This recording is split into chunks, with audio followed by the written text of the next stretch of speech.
a city that endured for millennia, continuously inhabited until the late 4th century CE, when it was abandoned and buried until its walls were unearthed by a Victorian tourist. These walls once defended the legendary kingdom and hero King Gilgamesh. The columns once blessed by the all-powerful goddess Inanna were called Ishtar. The bricks covered in sand and dust are remnants of an ancient city, the first city in the history of civilization, known as Uruk.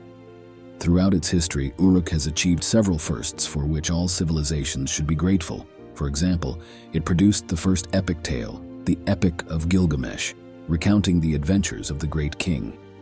Uruk is also considered the birthplace of writing, or at least the place where writing truly developed. Monumental stone structures like ziggurats, characteristic pyramid-like temples of the Mesopotamian region, were built here.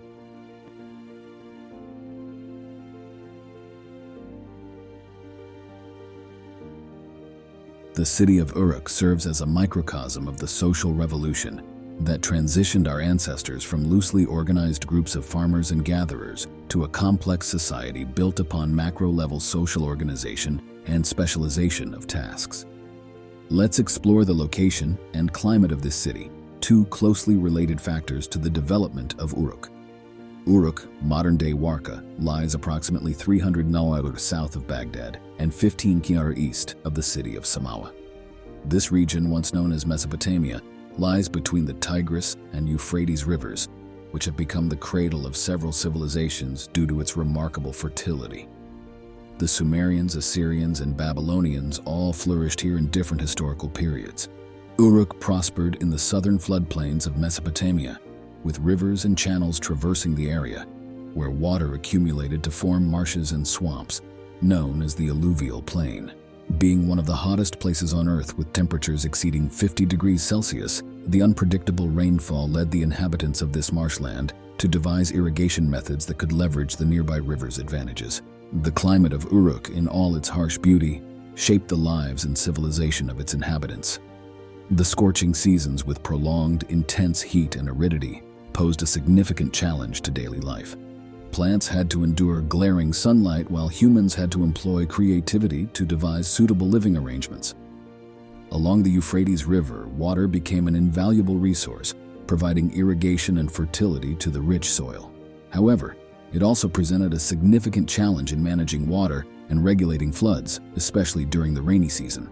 Consequently, this region gave rise to a diverse array of edible plant species. The domestication of cereals and the geographical proximity to the river facilitated Uruk's development into the largest Sumerian settlement, both in terms of population and area. The surplus of agriculture and the large population base of Uruk facilitated processes of trade exchange, craft specialization, and the development of writing. Writing possibly originating from Uruk around 3300 BCE.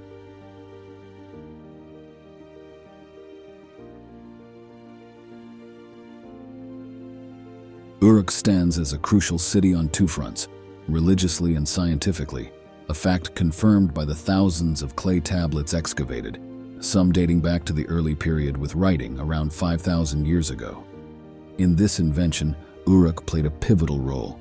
Excavations have unveiled a series of significant architectural structures and deposits from the 4th millennium BCE, and this site gave its name to the subsequent period, Ubaid, and followed by the Jamdat Nasr period of ancient Mesopotamia. The Uruk period witnessed the emergence of urban life in Mesopotamia and led to the full-fledged civilization of the early dynastic period. The full extent of Uruk's uniqueness may not have always been recognized at this time. It is now the largest settlement, with the most impressive buildings and earliest evidence of writing. It would be correct to say that Uruk is the first city of Mesopotamia and of the world. It seems to have begun as two separate settlements, Kulaba and Iana, merging during the Uruk period to form a town covering 80 hectares. At its height during the early dynastic period, its defensive walls stretched 9.5 kilometers, enclosing an area of 450 hectares and could accommodate around 50,000 people.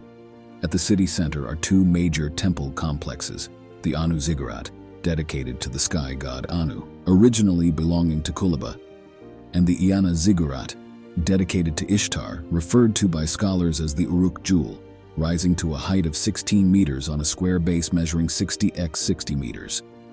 Both complexes reveal a succession of temple structures from the Uruk period, including the White Temple in the Anu Preserve and Limestone Temple in Kollam in the Eanna Preserve. A characteristic form of decoration involving the use of cone mosaics with painted tops was applied to buildings, a technique known as clay cone mosaic. To the northwest of the Eanna Preserve lies the ziggurat, a monumental temple tower of the Uruk period, including a high-stepped pyramid structure built in successive stages with an external staircase and a temple on top, where priests ruled, designed by Ur-Nammu of Ur during the Ur-3 period, late 3rd millennium BCE. Evidence from deep trenches excavated in the Eanna Preserve shed light on many developments of the Uruk period. Most importantly among these is undoubtedly the development of writing. The earliest clay tablets appeared towards the end of the Uruk period. They are simple labels and lists with pictorial signs. Tablets from slightly later levels of the Jamdat Nasr phase show further developments in the proto-cuneiform script of the early dynastic period. The city remained significant throughout the 3rd millennium BCE, but its importance gradually diminished in the later part of that period. It persisted through the following 2 millennia until the Parthian period, but only as a minor center. Gradually, it depleted natural resources in the surrounding area and ceased to be a political or commercial powerhouse, leading people to abandon this area.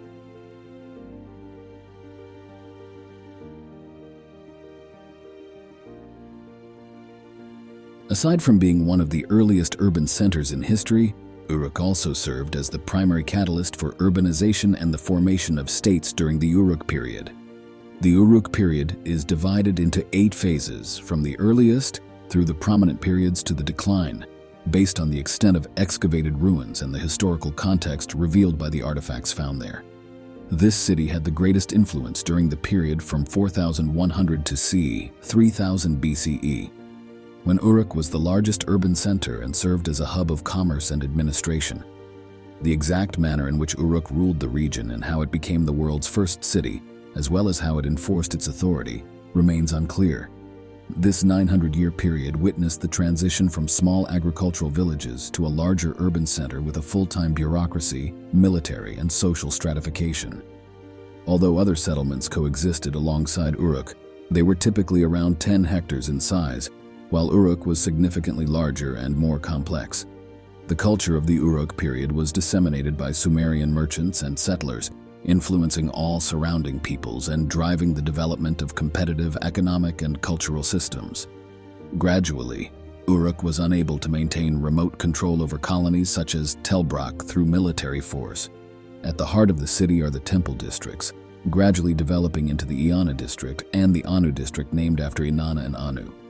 The Anu district was initially called Kulaba, Kularb, or Kulaba, before merging with the Eanna district. Kulaba dates back to Eridu, one of the oldest and most important cities of Sumer. There are various explanations for the purpose of the temples, but they are generally believed to symbolize the city's unity, serving both religious and state functions. Records from the Neo-Babylonian period suggest that the temples operated as redistributive intermediaries of wealth.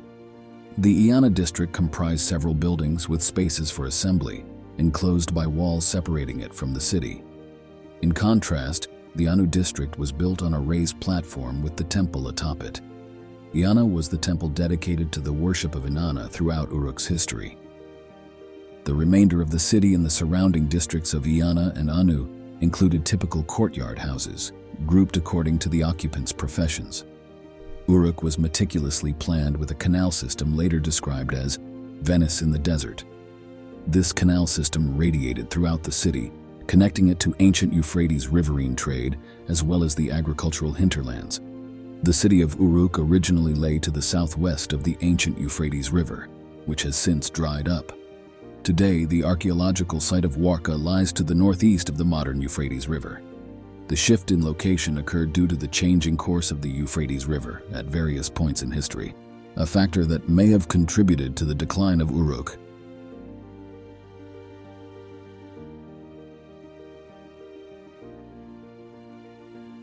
The city of Uruk was divided into 2 parts, the Eanna district and the Anu district, named after and dedicated respectively to the goddess Inanna and her grandfather, the god Anu.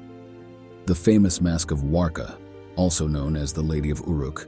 A stone-carved female face found in Uruk is considered to resemble Inanna and is likely part of a larger work from one of her temples in her district. The Iana district was surrounded by the rest of the city, but it is unclear whether this was for ceremonial purposes or when the newer Iana district was built.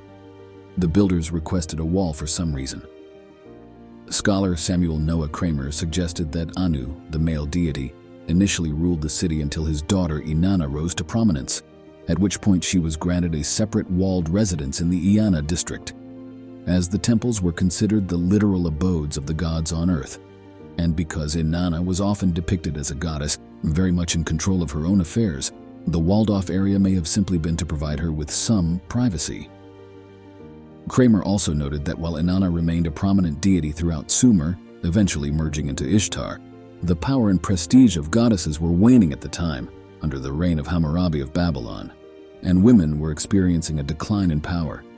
In this case, perhaps the Iana district was walled off to limit access by male priestly classes. However, like many issues related to the history of Uruk, this theory largely remains speculative. Inanna played a significant role in Uruk's mythological history because she was the one who stole the sacred Me from her father Enki at the city of Eridu and brought them to Uruk. According to Kramer, the first to translate cuneiform, Me refers to the divine decrees that formed the basis of Sumerian civilization. As Eridu was considered by the Sumerians to be the city first created by the gods, the transfer of Me to Uruk symbolized the transfer of power and prestige from one city to another. In the tale of Inanna and the god of wisdom, Enki made every effort to retrieve the stolen Me and bring them back to Eridu, to no avail.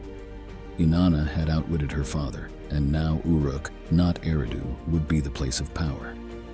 Eridu was associated with rural life and the primordial sea where life originated, but Uruk represented a new way of life, a new city. What do you think about the idea of Uruk being the seat of power? Let me know your thoughts in the comments below. Don't forget to hit the subscribe button to follow along with more videos exploring ancient history with me. Thank you for your attention and listening.